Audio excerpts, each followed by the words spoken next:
Hello everyone, my name is Rui.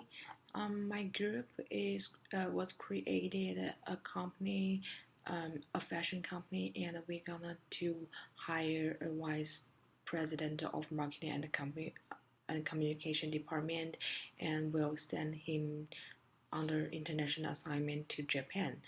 Um, so my part is about recruitment and selection.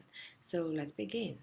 Um, in the recruitment section, we are going to find vice president, both internal and external. So for internal, we are going to post the needed opening on the intranet. That might be the most effective means of communication. Otherwise, we will post a notice on bulletin boards in break rooms or public them in the employees' newsletter.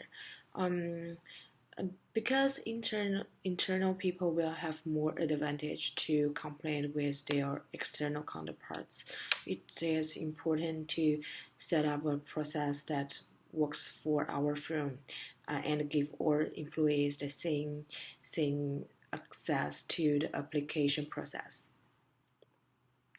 And as for external advertisement, I made a job advertisement include job description, and job requirement and qualification, um, the minimum education level and experience are specialized in this advertisement. Um, and as for the selection section, we are going to talk about the way of how to pick the best candidates up from the candidates pool through a series of formal selection events. A highly quality selection system for choosing a global leader talent contains a pre-selection process. So the first step is screening. The main goal of screening process is to attract the right candidates and assess primarily the motivation and personal competence for going abroad. Um, and through on-form interviewing, the candidates who do not match the minimum requirement of their target position are taken out. The minimum qualification of the target position should include the required education level, knowledge, skills, language, and use of experience in related field, as well as international experience such as in international business, public media, or public relationship. After screening candidates by minimum standard, we are going to conduct interviews as the main approach of the selection section. Before conducting interviews, a complete interviewer training program should be involved for avoiding the risks of potential inaccuracy and to ensure that all candidates have equal qualities, equal opportunities, and are evaluated fairly and consistently. In the first round of the interviews, candidates will be asked structured questions, include behavioral and situational questions following a same order. While the candidates are answering, the answers are compared to the standard answered by interviews. Um, um, right now, a structured question is used widely and effectively by companies. In the second round of interviewing, global talents, intercultural adaptable abilities, and global leadership will be tested by situational questions. Panel interviews will be the main method in this round. The experts or executives from marketing, HR, or other related department will set up the panel and to observe the interviewer's behavior in the meeting. Um, After the two rounds of the interviews, the final decision will be made by the panel and announced by the HR department. Next, I will be talking to you about training. So, in order to ensure that the employee has a successful assignment, we need to make sure that we provide an effective training program to the employee and to his family members. So, since our employee will be away for a year, we have decided to offer him and his family 4 weeks of training. The employee will be having a medium level of interaction, so we have decided to use the effective approach. The training programs available for that are role playing, critical incident information sessions, culture assimilator trainings, rigorous trainings, case studies, stress reductions training, and moderate language training. Next, we will be talking about development. To test the effectiveness of the training, we will use a different number of mechanisms. So, journal reflections, quizzes, tests. We'll offer these tests every week at the end of the week after their trainings to be able to test whether or not our employee and his family members are absorbing the information that they're learning from the training programs. This will be a week by week progression report that we will be able to put together and see whether or not we need to adjust the training to assist the employees and the employee's family with being able to retain the information. It's necessary that we take these precautions to ensure that the expense of the training programs are in fact being used usefully and that it's effective for the employees so that when they are in Japan or when they are on their assigned trip, they'll be able to use the training and the knowledge that they learned prior to their prior to leaving.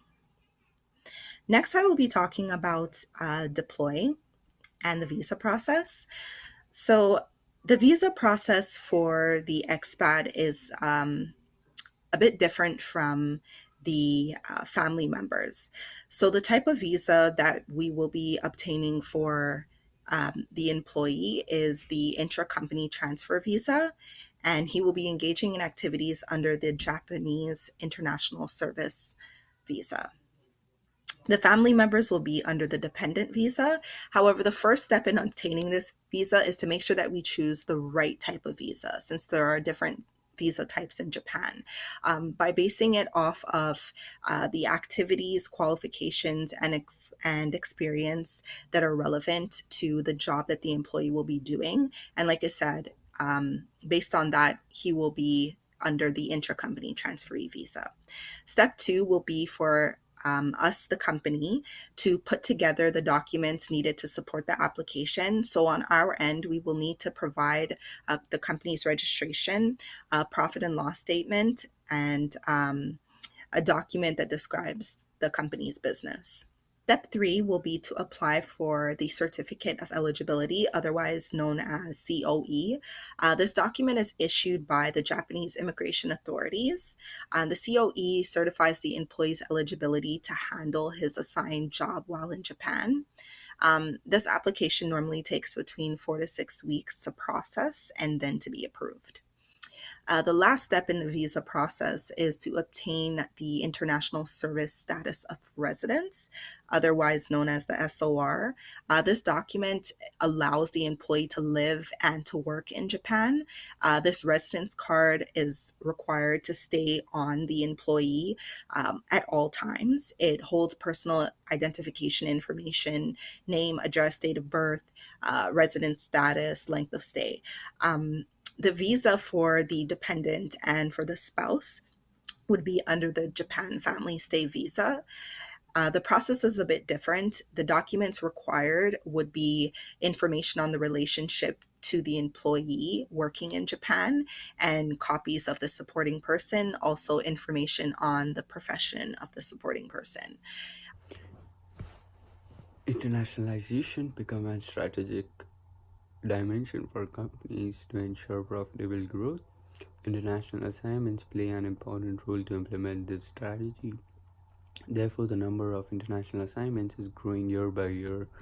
They work as an interface manager between headquarters and the branch office, as cultural ambassadors or as technical specialists to transfer knowledge for ambitious and open candidates. A position in a foreign country and in a different culture can be an interesting step to further develop their professional career.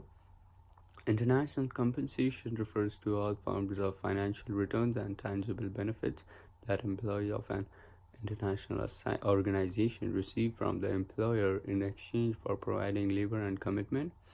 Benefits and allowances are a core part of employee compensation package.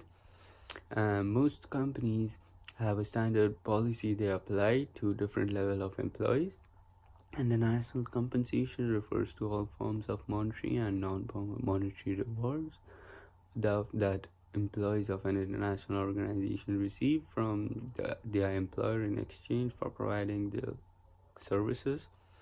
We will use the balance sheet approach for compensating our employee for the international assignment.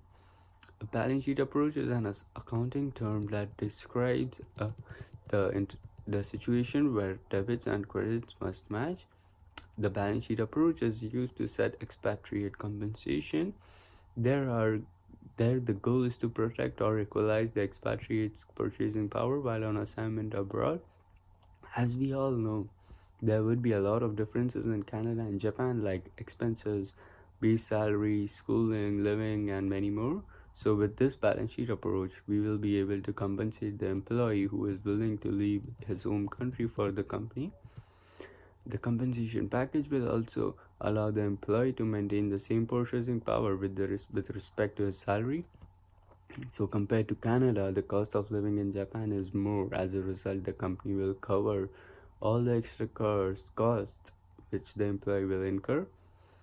As on an international assignment, the employee will also have to pay taxes for both Canada and Japan, but the employee will be able to save the same amount of money he used to save while living in Canada.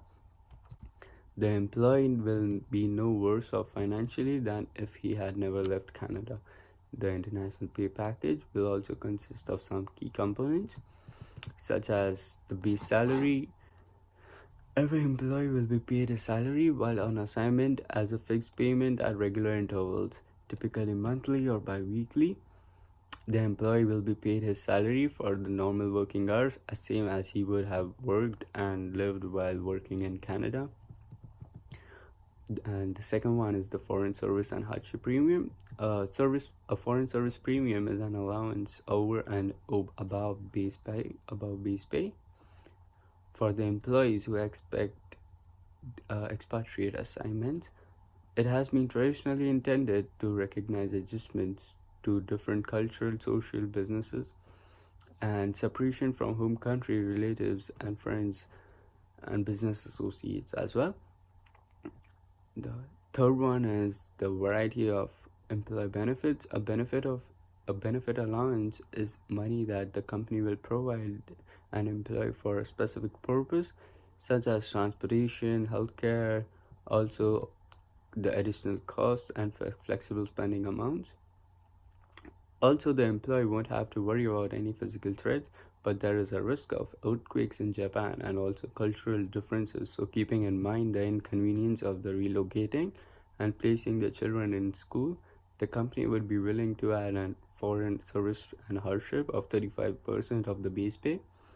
The company will also provide allowances for the differences of cost of living, the housing, and the education, and an allowance to cover the home leave for the employee and his family once a year. Additional some allowance may also include the full cost of relocation, the spousal and the spousal assistance package. The company will also pay for the employee taxation yearly and will guarantee that the employee does not pay any more in total taxes that he would have paid a year in Canada. This is based on our tax equalization policy.